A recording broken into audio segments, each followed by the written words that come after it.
প্লাবিত এলাকায় আক্রান্ত বিজেপি নেতারা। নাগরাকাটায় আক্রান্ত বিজেপি বিধায়ক শঙ্কর ঘোষ, রক্তাক্ত বিজেপি সাংসদ খগেন মুর্মু। নাগরাকাটা বামনডাঙ্গায় আক্রান্ত দুই বিজেপি নেতা। শঙ্কর ঘোষের গাড়ি ভাঙচুর, বিজেপি বিধায়ক শঙ্কর ঘোষকে জুতো দিয়ে মার।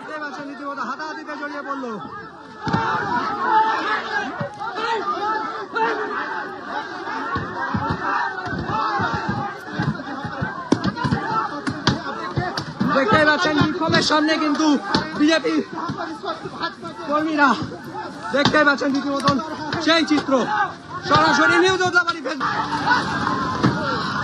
প্লাবন পরিস্থিতি পরিদর্শনে গিয়ে আক্রান্ত পদ্ম নেতারা। আক্রান্ত বিজেপি বিধায়ক শঙ্কর ঘোষ, রক্তাক্ত সাংসদ খগেন মুর্মু। মালদহ উত্তরের বিজেপি সাংসদ খগেন মুর্মু তিনি রক্তাক্ত। আক্রান্ত বিজেপি নেতারা। বিধায়ক শঙ্কর ঘোষকে জুতো চটি ছুড়ে মারা হয়, গাড়িতে ভাঙচুর চালানো হয়, ইট লাঠি নিয়ে হামলার অভিযোগ। পরিস্থিতি সামলাতে হিমশিম রক্ষীরা। কথা বলবো রকি আমাদের প্রতিনিধির সঙ্গে। রকি, যারা হামলা চালালো এরা কারা, আর রক্ষীরা তখন কোথায় ছিলেন? সাংসদ রক্তাক্ত হলেন, বিধায়কের উপর এভাবে হামলা চললো। নাগরাকাটার যে বামনডাঙ্গা এলাকা, সেখানে কিন্তু বন্যা কবলিত এলাকা এবং সেখানে কিন্তু সাধারণ মানুষের বাড়ি ঘর হারিয়ে গেছে, প্লাবনে কিন্তু ভেসে গিয়েছে। ভিটে হারা হয়ে কিন্তু মানুষের মনে খুব কষ্ট নিয়ে তারা সেখানে ছিলেন এবং তারা কিন্তু যখন সেখানে উপস্থিত ছিলেন, জলপাইগুড়ি জেলা প্রশাসন এবং পুলিশ প্রশাসন কিন্তু প্রথম থেকেই তাদের পাশে দাঁড়িয়ে তাদেরকে কিন্তু ত্রাণের ব্যবস্থা করেছেন, তাদেরকে উদ্ধার করেছেন। সেই সময় কিন্তু সেই এলাকার মানুষ যথেষ্ট শান্তিতে ছিলেন।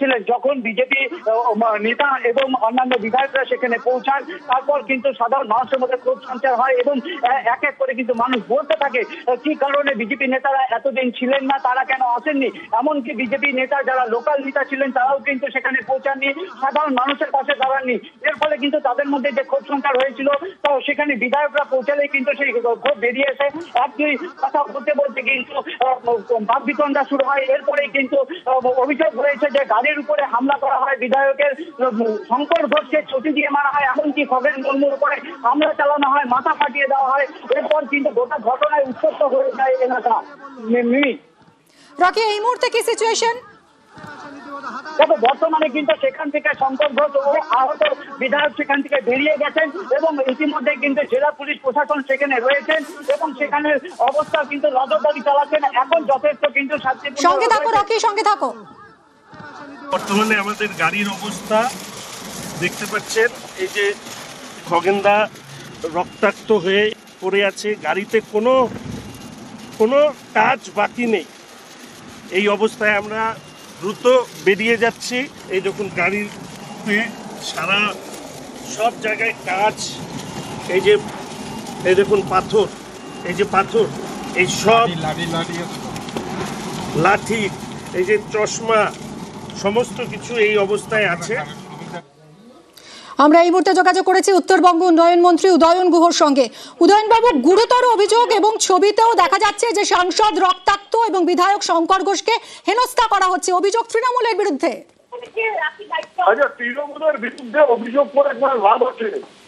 আমি তো এই যে এখানে নাগরাকাটায় এসেছি, এখানে প্রচুর মহিলা আছেন যারা নানাভাবে ক্ষতিগ্রস্ত হয়েছে, তাদের বাড়িঘর ভেসে গেছে, তাদেরকে এক জায়গায় জড়ো করা হয়েছে।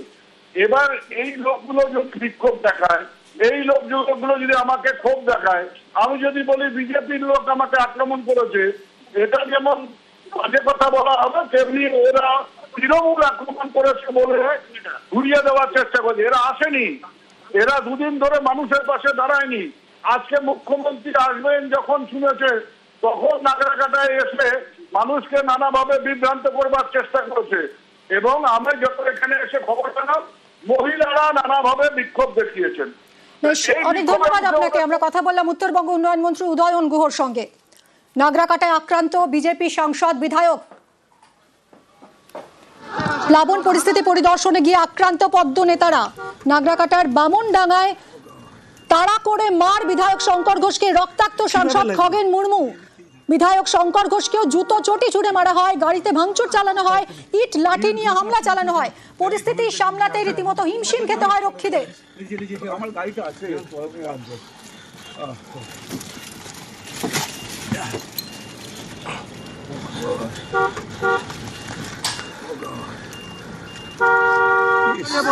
কিভাবে লাগে বর্তমানে আমাদের গাড়ির অবস্থা দেখতে পাচ্ছেন, এই যে খগেনদা রক্তাক্ত হয়ে পড়ে আছে, গাড়িতে কোনো কাজ বাকি নেই। এই অবস্থায় আমরা দ্রুত বেরিয়ে যাচ্ছি। এই দেখুন গাড়িতে সারা সব জায়গায় কাজ, এই দেখুন পাথর, এই যে পাথর, এই সব লাঠি, এই যে চশমা, সমস্ত কিছু এই অবস্থায় আছে।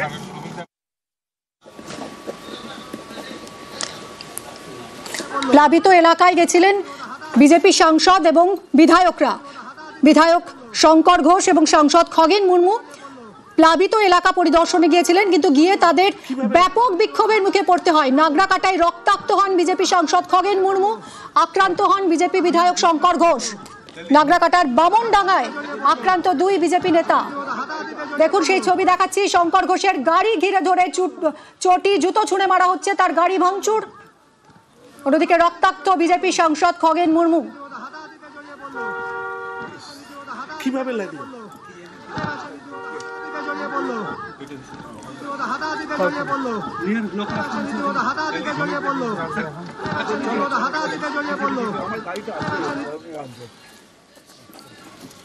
জলপাইগুড়ি জেলা তৃণমূলের চেয়ারম্যান খগেশ্বর রায় এই মুহূর্তে রয়েছেন আমাদের সঙ্গে। খগেশ্বর বাবু, আপনার জেলায় গিয়ে বিজেপির বিধায়ক এবং সাংসদ তাদেরকে এভাবে হামলার মুখে পড়তে হলো, রক্তাক্ত হলেন সাংসদ, কি বলবেন? গুরুতর অভিযোগ উঠছে তো তৃণমূলের বিরুদ্ধে। না, আপনি যেটা বলেন জেলা চেয়ারম্যান, বাস্তব আমি 4 বারের বিধায়ক, কিন্তু আমাদের জলপাইগুড়ি জেলায় আমাদের দল খুব সুশৃঙ্খল। হ্যাঁ, সিপিএম এর মতো বিজেপির মতো উশৃঙ্খল আমাদের নয়। আপনারা যেহেতু বলছেন আমি ঠিক জানি না, আমি খোঁজটা নিয়ে দেখছি। হ্যাঁ, শঙ্কর ঘোষ ইতিমধ্যেই একটা ভিডিও পোস্ট করেছেন এবং সেখানে একদম তিনি দেখাচ্ছেন কিভাবে পাথর ছোড়া হয়েছে তার গাড়িতে, কিভাবে রক্তাক্ত হয়েছেন খগেন মুর্মু। না, আমি তো বললাম আমি খোঁজ নিয়ে দেখছি, এখন আমি জানি না, আমি নিজের এলাকাতেই আছি। হ্যাঁ, দেখি খোঁজটা নিই। হ্যাঁ, বেশ, আমরা কথা বললাম জলপাইগুড়ি জেলা তৃণমূলের চেয়ারম্যান খগেশ্বর রায়ের সঙ্গে। তিনি খোঁজ নেবেন, তিনি এখনো এই পরিস্থিতি সম্পর্কে কিছু জানেন না বলে দাবি করছেন। রকি আমাদের প্রতিনিধি রয়েছেন সরাসরি, আবারও কথা বলবো। রকি, এখন তুমি যেরকম বলছিলে যে এখন পরিস্থিতি অনেকটাই নিয়ন্ত্রণে এসেছে, কিন্তু যখন এরকম উত্তপ্ত হয়ে উঠেছিল পরিস্থিতি, এরকম একটা হামলা হতে পারে সেটা কি আঁচ করা গেছিল যখন বিজেপি বিধায়ক এবং এমপিরা গেলেন? দেখো, বন্যা দুর্গত এলাকায় যখন বিজেপি বিধায়ক এমপিরা গিয়েছিলেন কোনোভাবে কিন্তু প্রশাসন আজ করতে পারেনি এমনটা ঘটনা ঘটবে, কারণ সেখানে কিন্তু ত্রাণ সামগ্রী পৌঁছে দেওয়া থেকে শুরু করে